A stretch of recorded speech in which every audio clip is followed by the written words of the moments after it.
E aí pessoal, beleza? Aqui é o Gabriel e sejam bem-vindos a esse episódio do Fé e Crenças. Hoje vamos falar de um tema que dá mais briga que Fla-Flu no Maracanã, Corinthians vs São Paulo no Morumbi, ketchup na pizza e se o feijão vai por cima ou por baixo do arroz. Hoje vamos falar sobre a velha rivalidade entre ciência e religião. Mais especificamente, vamos falar sobre o que a Igreja de Jesus Cristo dos Santos dos Últimos Dias ensina sobre a evolução. Bora lá?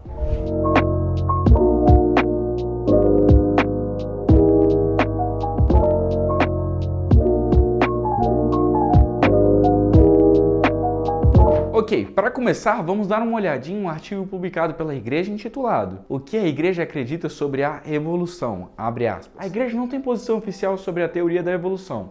A evolução orgânica ou mudanças nos traços herdados das espécies ao longo do tempo é um assunto para estudo científico. Nada foi revelado sobre evolução. Em outras palavras, não é uma doutrina da nossa fé que a evolução seja verdadeira, mas também não é uma doutrina da nossa fé que a evolução não seja verdadeira. Você pode ser um fiel aos santos dos últimos dias e acreditar no que quiser quando se trata de evolução. Também não é segredo que a evolução é ensinada em faculdades de propriedade da igreja. E algo interessante é que existe um museu no campus da Universidade Brigham Young dedicado à ciência da vida e lá tem uma exposição inteira sobre a evolução. A evolução tem sido ensinada na BYU, que é a faculdade da igreja, por mais de meio século.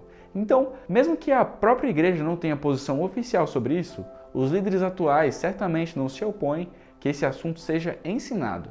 E também não sentem que isso represente algum tipo de problema insuportável para a fé em Deus. Mas tem muita gente por aí que se preocupa que a evolução e também os relatos da criação nas escrituras não possam coexistir. Elas acabam se perguntando: e onde ficam os dinossauros nessa história toda? Existiu vida e morte antes de Adão e Eva? Eles realmente foram os primeiros seres humanos na Terra? Como reconciliamos isso? Sendo bem sincero, você pode combinar essas questões do jeito que você sentir melhor. Porque realmente a igreja não tem uma posição oficial sobre a evolução. Então não temos declarações doutrinárias definitivas sobre essa ou aquela preocupação sobre a evolução combinar com as escrituras. Só para a gente poder ver outros exemplos, olha só a resposta para essa pergunta. O que a igreja acredita sobre dinossauros, em um artigo que saiu na revista New Era em 2016. Os dinossauros viveram e morreram nessa terra muito antes do homem chegar? Então, não houve revelações sobre esta questão.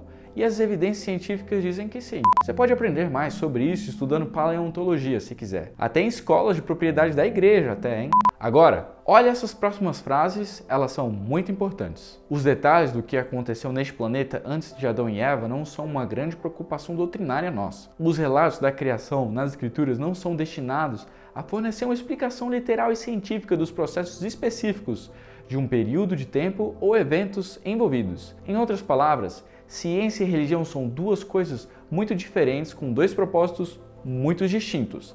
Às vezes pensamos que, porque as escrituras são verdadeiras, tudo que está declarado nelas é um fato científico absoluto e inquestionável. Mas a verdade é que a Bíblia nunca foi destinada a ser um livro de ciência. Talvez tentando forçar um a se encaixar no outro, seja como enfiar um quadrado em um buraco redondo. A criação realmente ocorreu em 6 dias, de 24 horas? Não necessariamente. Adão foi literalmente feito de terra? Não necessariamente. Eva foi literalmente criada a partir de uma costela retirada de Adão? Não necessariamente. As escrituras contam por que o homem foi criado, mas não contam como. Embora o Senhor tenha prometido que vai contar tudo para a gente quando ele voltar novamente, no dia em que o Senhor vier, ele revelará todas as coisas. Coisas passadas e coisas ocultas que nenhum homem conheceu. Coisas da terra pelas quais foram feitas e seu propósito e seu fim. Coisas muito preciosas, coisas que estão no alto e coisas que estão embaixo.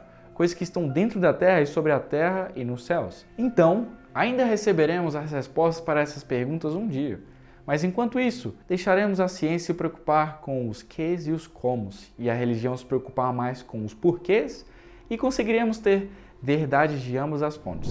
Acho que é interessante mencionar que quando se trata da posição da igreja sobre a evolução e algumas das perguntas que aparecem quando a gente fala sobre esse assunto, algumas pessoas acabam tendo ideias compreensivelmente mistas ao longo dos anos. Conversas informais sobre a evolução às vezes podem se tornar uma espécie de luta de boxe, de afirmação de líderes passados e algumas opiniões pessoais sobre esse assunto. Fulano disse isso, mas Joseph Fielding Smith disse aquilo, mas o profeta tal disse isso, mas Bruce R. McCook disse aquilo, mas James Etal disse isso. A gente precisa lembrar que tem bastante história por trás do debate sobre evolução dentro da igreja. E até podemos fazer um episódio sobre isso no futuro. mas queria só falar que, embora a igreja não tenha uma posição oficial sobre o assunto, e embora seja ensinada nas faculdades da igreja, algumas declarações bastante anti-evolução de décadas passadas persistiram em manuais de ensino que estão por aí nas capelas espalhadas até hoje. Com todas as opiniões e todas as perguntas para as quais não temos respostas, faz sentido que a igreja não tenha posição oficial sobre o assunto. Isso poderia mudar no futuro? Talvez.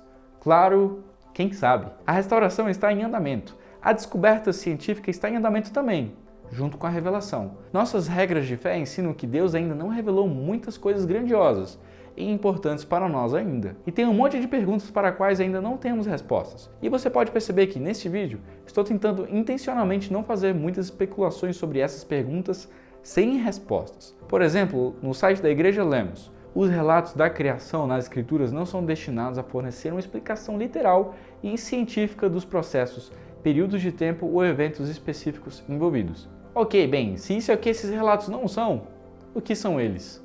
Como devemos ler esses capítulos em Gênesis, se não como um fato científico de valor facial de 100%? Isso é algo que abordaremos um pouco mais no futuro, mas enquanto isso, se você quiser fazer uma pergunta para nós, já sabe. E deixa aqui nos comentários as suas dúvidas, se você quiser que elas sejam respondidas. Aproveita e já deixa o seu like, porque isso vai te ajudar a entender um pouco mais sobre essas dúvidas que você tem. Eu vou ficando por aqui, até mais pessoal!